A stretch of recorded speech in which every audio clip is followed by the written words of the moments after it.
Shalom, perkenalkan nama saya Marisa Faa. Di sini saya akan menjelaskan apa itu komunikasi dan manajemen konflik.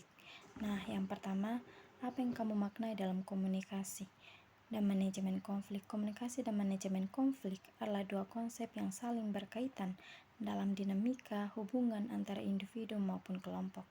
Komunikasi adalah proses penyampaian informasi, ide, pikiran, atau perasaan dari satu pihak ke pihak lain melalui berbagai saluran seperti kata-kata maupun ekspresi wajah.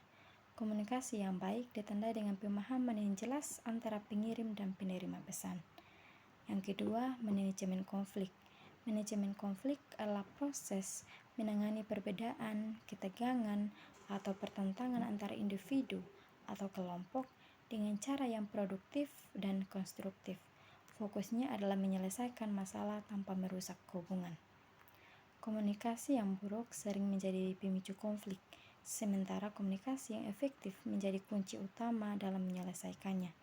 Dengan mendengarkan secara aktif, berbicara dengan empati, dan menghindari sikap defensif, konflik dapat dikelola dengan baik dan menghasilkan solusi yang positif. Yang kedua, jelaskan teori komunikasi menurut Aristoteles. Menurut Aristoteles, komunikasi adalah proses penyampaian pesan dari pembicara atau speaker kepada pendengar atau audiens dengan tujuan tertentu seperti mempengaruhi, meyakinkan, atau menggerakkan pendengar. Proses komunikasi ini melibatkan 3 unsur utama. Yang pertama, pembicara atau speaker, orang yang menyampaikan pesan atau ide. Pembicara harus mampu menyusun pesan dengan baik agar bisa dipahami dan diterima oleh pendengar. Yang kedua, pesan adalah isi atau materi yang disampaikan oleh pembicara seperti ide, gagasan, ini yang disusun atau argumen adalah logis dan persuasif. Yang ketiga, pendengar adalah orang atau kelompok yang menerima pesan.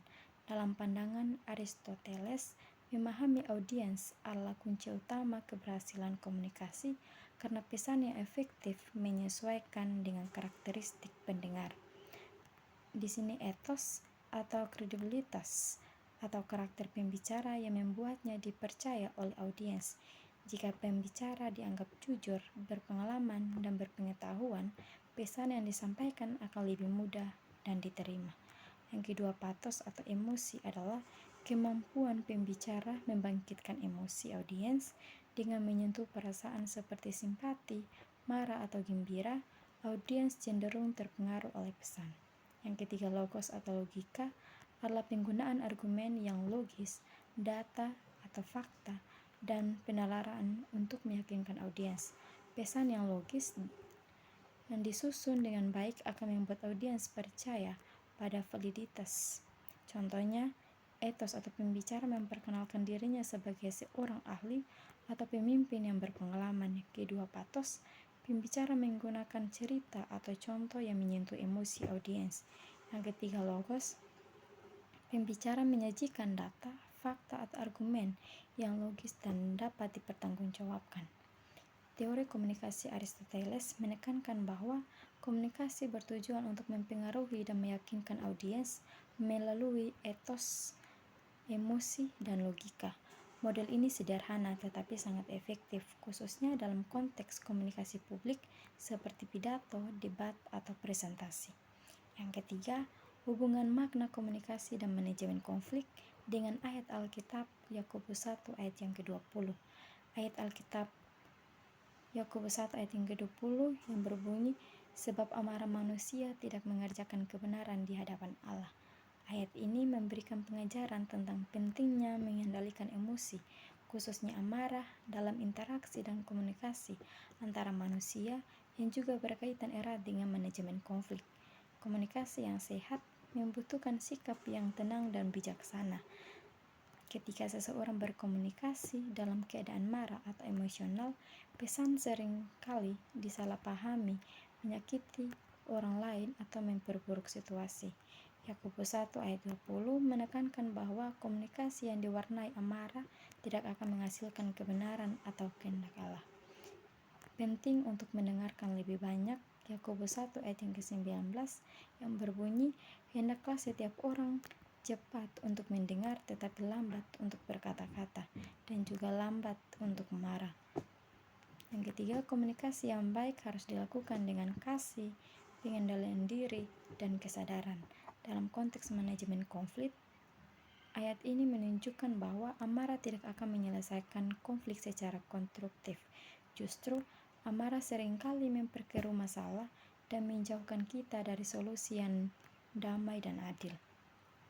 Manajemen konflik yang bijak melibatkan yang pertama, pengendalian diri atau menahan amarah agar tidak merusak hubungan. Yang kedua, pendekatan tenang dan rasional, berkomunikasi dengan sikap rendah hati, mendengarkan perspektif orang lain, dan mencari solusi yang sesuai dengan kehendak Allah. Hubungan keduanya dalam kitab Yakobus 1 ayat yang ke-20 menjadi pedoman bahwa komunikasi yang penuh amarah bertentangan dengan kehendak Allah dan tidak akan membawa solusi yang benar dalam komunikasi dan manajemen konflik. Kendalikan emosi agar komunikasi tetap efektif dan membangun. Utamakan kebenaran dan kasih dalam menyelesaikan konflik, bukan amarah yang merusak. Fokus pada solusi yang berkenan di hadapan Allah dengan cara yang damai, sabar, dan bijaksana. Dengan demikian, Yakobus 1 ayat yang ke-20 menegaskan bahwa untuk mencapai komunikasi yang baik dan manajemen konflik yang efektif, manusia perlu menjauhi amarah dan berfokus pada kebenaran yang berasal dari hikmat Allah. Sekian dan terima kasih.